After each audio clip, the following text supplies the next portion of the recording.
Good afternoon, all, and welcome to Lich King, Wrath of Lich King. So, a peculiar thing happened in my on my server, Israel, that I find very funny, and other people I've told have found very funny. So I thought I would share it here. It kind of helps get to the explanation of the topic of the stream, which is raiding guilds and why they always end up being so toxic. I'm not saying they all are. Just the vast majority, I would say, based on my sampling and experience both in classic and vanilla. So Misrael was a low population server. And on the Horde side, we had, well, 10, maybe 12 raiding guilds doing current content. Excuse me. And I'm just going to be flying around. I just got my 77, got my cold weather flying. I'm just going to fly around with the stream, taking in the sights. So, none of them seemed able to get through Sunwell.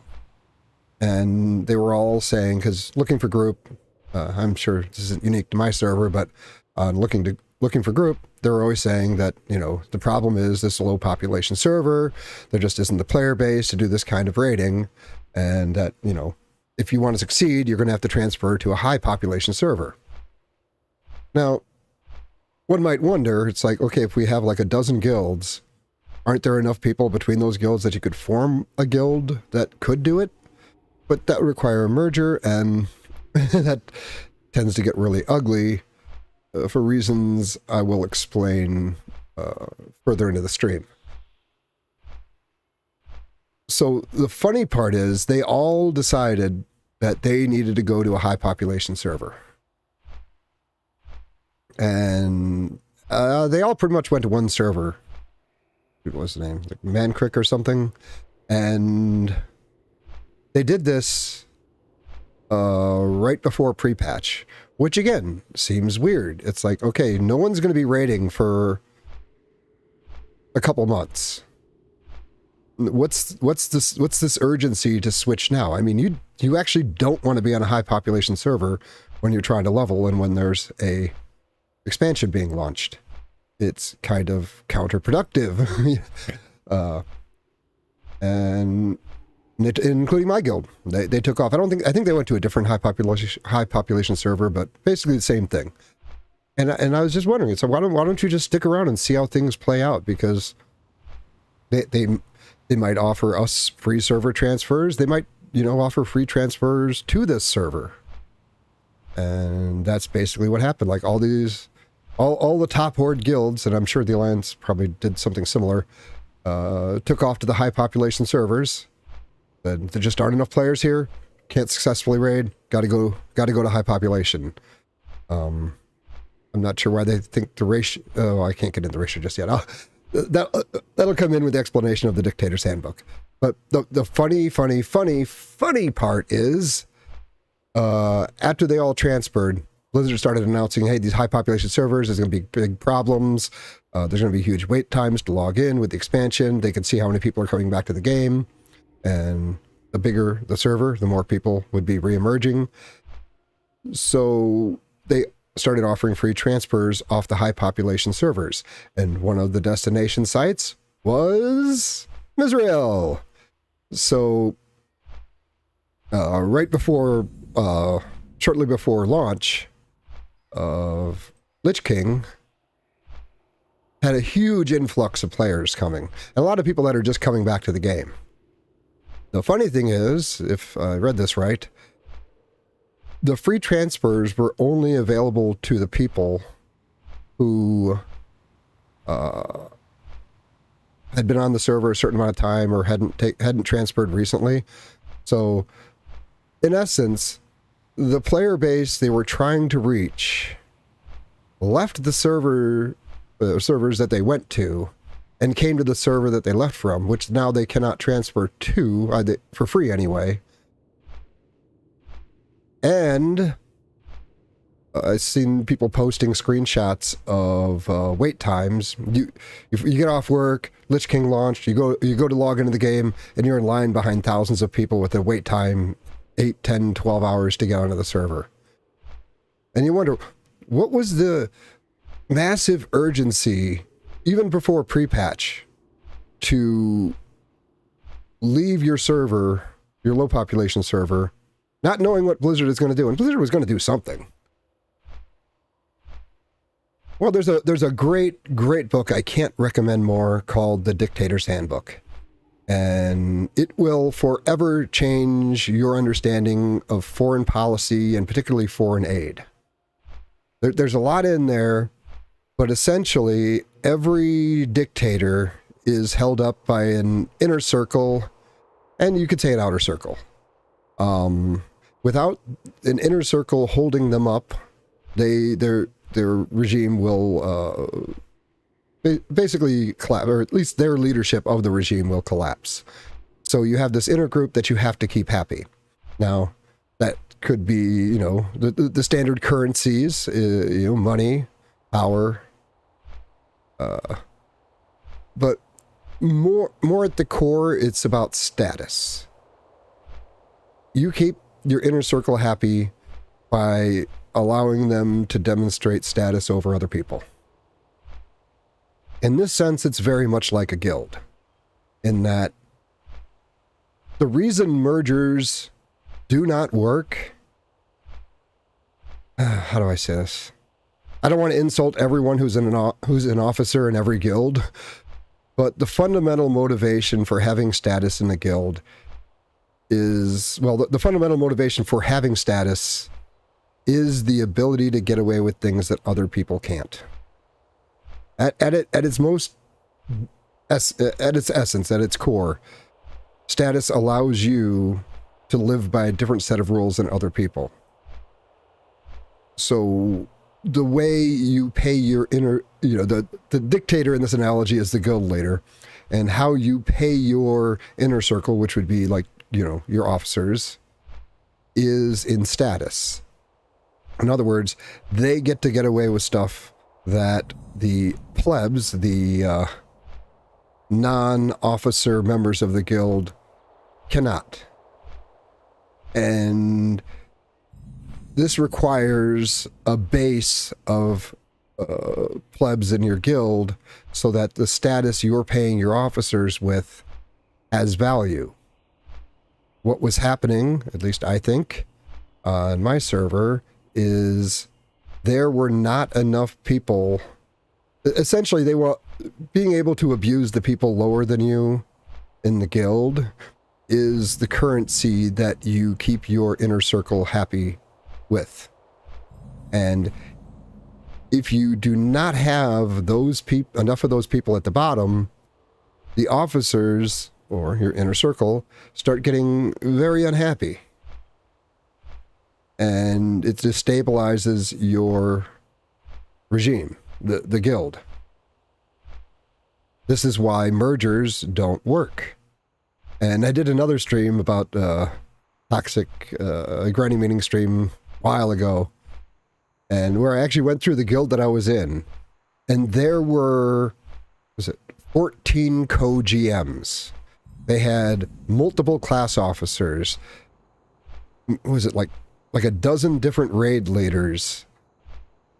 Something like 80% of the guild was an officer of some kind or another. And there was so much drama as everybody felt that their status, even if they're just trying to demonstrate their status over other people who weren't having it because they felt they had the status. And it is really freaking toxic, but kind of fun to watch at the same time. And of course, eventually, you know, it just kind of, it didn't die, but, you know, so many people left that it really couldn't do 25 mans anymore. Kind of like that I'm flying around and getting all this XP for discovery. Hey, Reverend Dave. I have fond memories of the 40 mans in vanilla, but I really didn't do it in classic. I like the 10 mans. Seems like it keeps the drama at a minimum, and individual skill matters quite a bit more, and it feels more like a team, but that's just me. And that's all I really did in classic. I was really only into the 10 mans. And this is also where I got very familiar with pretty much all the top rating guilds horde side, is that when Zulaman came out, I'm like, yes, because I love the 10-mans. And, Karzan's fun, but, it can get old. But I had a unique value, as I had the gladiator build with my warrior, to where, are you freaking kidding me?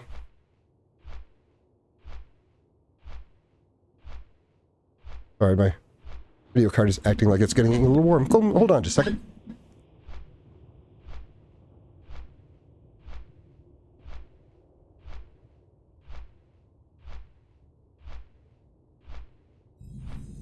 It actually got a little warm outside today.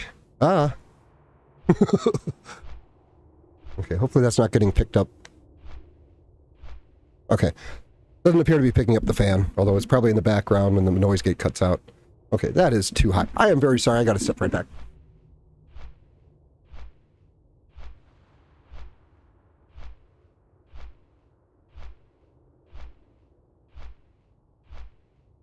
Oh, okay. Yeah, drama was... There was so much drama, but it's about the hierarchical competition between the people. And they talk about how video games are an escape. And this is essentially true, but the nuance of online gaming, particularly World of Warcraft Classic, is they want to escape from their position in the social hierarchy in the real world. And they want to go into an environment where they get to be higher status than they are in real life. And the way you demonstrate your status, just like, it's very much like with the lockdowns, how like every other day you're seeing some official, some politician getting caught breaking the rules. I am going to be closing this. For some reason, even though I'm nowhere near capped, my video card is getting a little warm. So I will kill that for a minute. And it should cool off. I'm not sure why. Not sure why it's having an issue here. Well, actually, it's not like capped. It's more like, I don't like going over 60%. Oh, shoot. I just lost the chat. Yeah, the try-harding thing can get a little brutal. It's so many guilds that say they're casual get really, really sweaty, because part of the status that you pay your officers with, who keep the regime going, is success. So you need success, but you also need plebs on the bottom, essentially for them to abuse. And that's why the mergers don't work, and why it is they all had this weird notion that transferring to a high population server would help, when if it was really just about having the manpower and the skill, there was plenty of it here, but no one's willing to let their status drop by merging with another guild, because your status is determined by how many people are below you.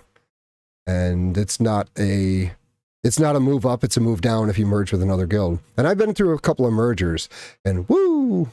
I was actually a class officer in one of them, even though I didn't really want to be. I was like, so I ended up being the hunter class later.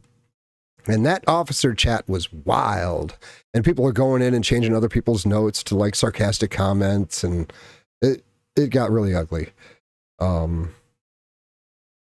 But the merger did help us, because my guild had been bouncing off Ragnaros for like several months, and then the merger helped us beat Ragnaros, but then things fell apart real quick.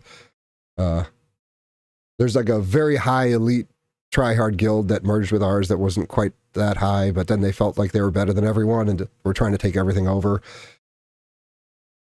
Kind of ugly. I wish I had something to throw up on the background here. Well, I guess all that draw distance was a little was a little rough on rendering.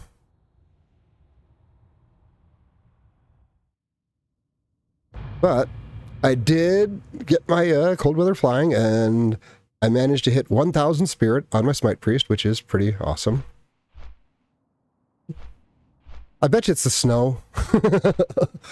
I'll just find some place in land. That'll probably do the trick. So yeah, the reason that they had to go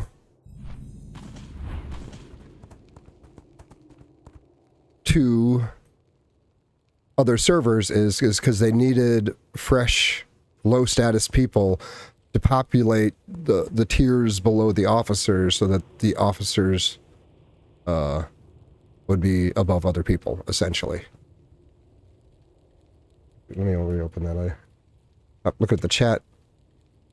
And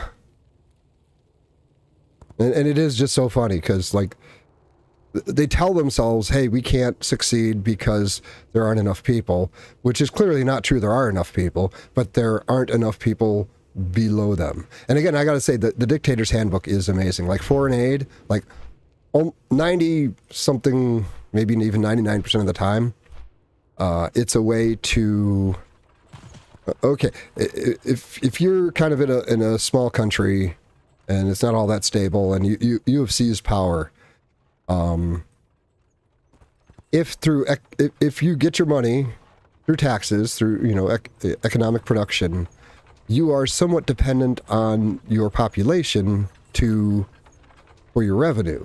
But with foreign aid, it is a way that you don't need the people, and it's basically a way to bribe dictators into doing what you want, so they don't have to be... They have the currency to keep their inner circle happy without having to rely on the people. Thanks, man. Reverend Dave again. Yeah, that low status thing is a perfect explanation. And it is, and it's there's a lot of that in gaming. There's a whole lot of just people trying to push other people. I call it the Omega Wolf, which is the whipping boy of the pack. Like, when the pack is stressed, this is the guy that takes all the crap. And they're constantly trying to force people in that position. And a lot of people are having it really rough in the world. It seems like it's pretty easy out there, but a lot of people, especially young guys, just have like no outlet and no healthy ways to express aggression or be competitive or even resolve their own issues through conflict. Like, when I was younger, like, if two guys had a beef, they'd have a thing. They might even have a physical fight. But you know what? Typically, they were better friends afterwards. And, when young men are not allowed to resolve their own conflicts, they just go out basically being toxic. But WoW Classic is older guys, so a lot of people trying to relive the glory days that never were, because they were the pleb, but this time it's gonna be different. I'm gonna be an officer, and I'm gonna be the one abusing people, and it's just kind of sad. And this is also why I did Smite with my priest, and I did Gladiator with my warrior, because I learned very quickly that if you get into a guild and you start outperforming the officers who are doing the same spec as you, except they have better gear, but you're outperforming them, things get really toxic. They will, like, they'll put, if you're, my warlock, they would just put him in with the physical DPS group, so I got no damage buffs, like stuff like that. I had one guild leader had tried the smite thing, couldn't make it work, had assumed that it was just terrible, couldn't be done, and then, when I was doing pretty well, he literally, I found this out later, he literally engineered a raid to make sure that I got no mana, no damage buffs, just to try to prove to me that Smite was terrible and that I should just heal for them. Except it didn't work out that way, and I still did pretty good, because I just go with a heavy spirit build, which means I really don't have mana problems. Like right now. Let me...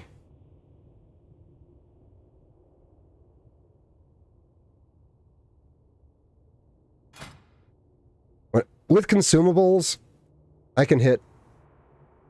You know what? I can go ahead and hit those consumables.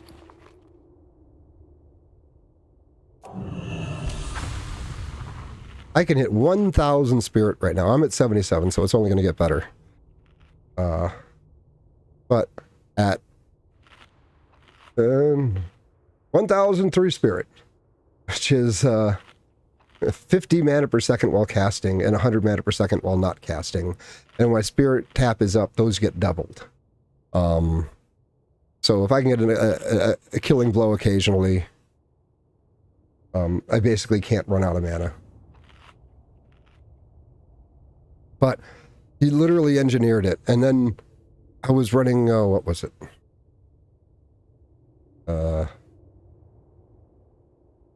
Let's put this back. I was running Southern Warrior. He wasn't 70 yet. And they're like, oh yeah, we'll come in and help out. And all they did was just try to pull stuff off of me and make me... when basically screwed up people, part of their identity is that they're trying to convince themselves of requires other people to be below them. And when other people outperform them, they have to... They try to shoehorn reality into what it is that they think it should be. So they will try to suppress you. Like, oh my God, there was this one rogue that was so triggered in my last guild. And like the difference between a 5 combo point improved expose armor and a 5 stack of sunder is very small. It exists, but it's fairly small.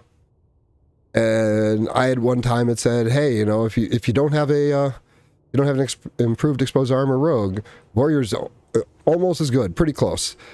And he took great offense to that because, you know, he is an important officer in the guild, and, you know, I was taking his thing away apparently.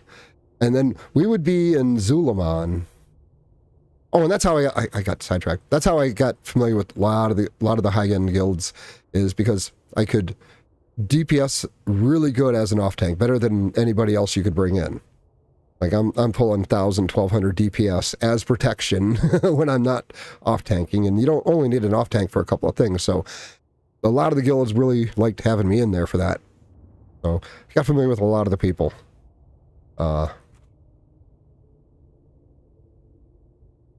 So I guess I should have some kind of advice as to avoiding the toxicity.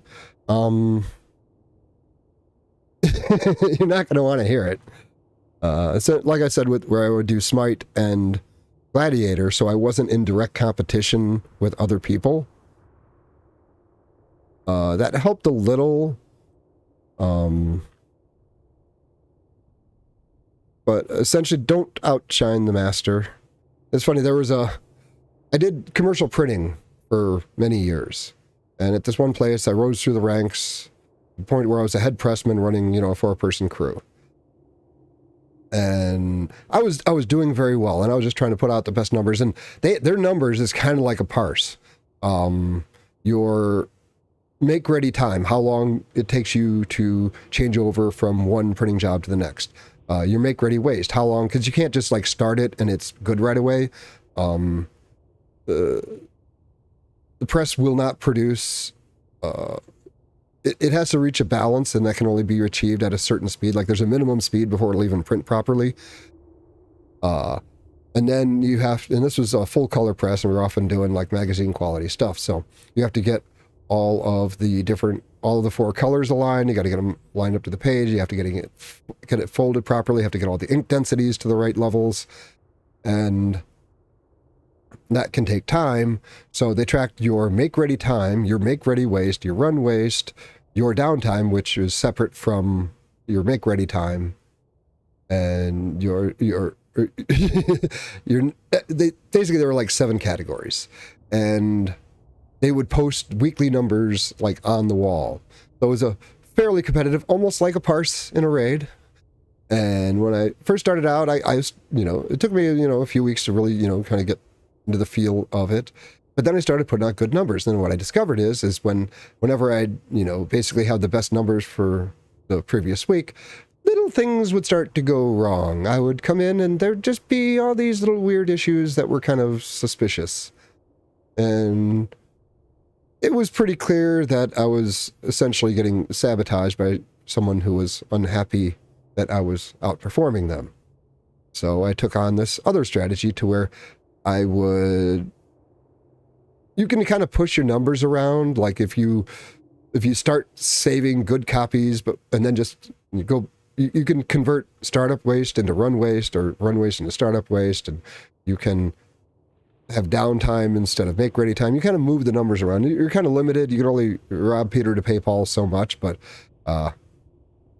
essentially I made sure that I was not number one on really anything significant in any particular week. I was like basically number two on everything. And then the sabotage stopped. Of course, when the monthly numbers came out, I was number one on everything, and it might be a little shitty for for a couple of days. But as long as I was not, pulling top numbers on the weekly performance report, the sabotage stopped. So I guess the advice would be do well, but try not to piss off the officer above you. If there's someone of a higher status in the guild and they're doing the same class and spec as you, you're probably going to upset them. Now, you also don't want to make yourself an easy target. I have these walk softly but carry a big stick. So don't look for conflict. Don't try not to showboat, but if somebody comes at you, don't hold back. Because if someone's, it's the thing I try to teach my daughter. It's like a lot, they say, hey, just be nice to people, it's like, no, if someone's not being nice to you, if someone's a dick to you and you don't respond in kind, you are agreeing to this arrangement. You are accepting that this is the nature of our arrangement. You can be a dick to me, but I can't be a dick to you.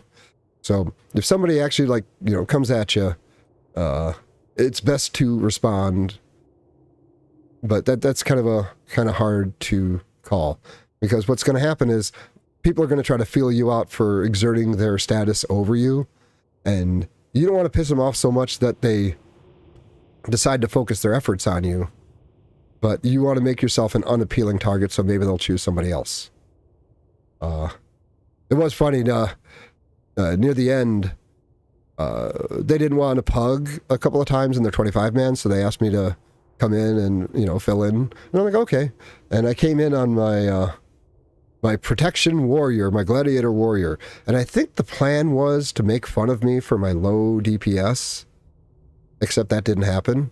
And I was actually outperforming their normal DPS warrior who wasn't there. And it was weird. It totally shifted to where, oh, well, I guess he's actually doing good damage. So then they just spent the rest of the time making fun of the warrior that wasn't there. Like it's just like the script. It's like they gotta crap on somebody to feel good about themselves. And there's a lot of that going on. Now, I wouldn't want to run a guild. That seems like an enormous pain in the ass. I really don't want to be an officer. I like finding difficult things to do and figuring out there are little Easter eggs Blizzard leaves that you can, find out. Like Smite's one of them. The Gladiator Warrior thing was so much fun. And just testing the limits of what you can do in the game, and like playing with the gamepad. Oh my god, so many cool things I can do, and do them for longer since I'm playing on a gamepad. But my enjoyment of the game, and that's the funny thing, because there's like this, it's almost like a pimp trying to turn a hoe out. When you get approached by somebody, it's like, oh yeah, you come with us, we'll raid, we'll get you gear, you'd be all decked out and everything. And it's like, and then when I say, I don't really like 25 mans, I like 10 mans. It's like dead silence, like, what? But everybody is in the game is like me. They're here for this, they aren't saying this or even thinking it, but it's there in their process. But that's what people are here for. They're here to get the gear so they can lord it over other people. They want the status so they can be dicks to other people. Like, you're not into this. And a lot of times they'd throw a divide by zero error and not even hear what I said, and then go back into the pitch. It's like, oh, well, I don't really care about that. I mean, I like better gear because it lets me, do more with what I have. But I don't really care about the status of the gear that comes with the gear. And just like a theory of mind fail, like couldn't conceptualize that someone is actually playing the game for the reasons that people say they're playing the game, and not the reasons they tell themselves, when it's really about trying to achieve a level of status that they failed to achieve in the real world, so they come into a game and try to do it. And again, I'm sorry. I'm sure there are very nice officers out there, and I'm sure there are friendly guilds out there where the toxicity is not as I described, but I would say that those are the exception. I think I got through everything I wanted to get through. I am the Expert Layman. You all have a great day.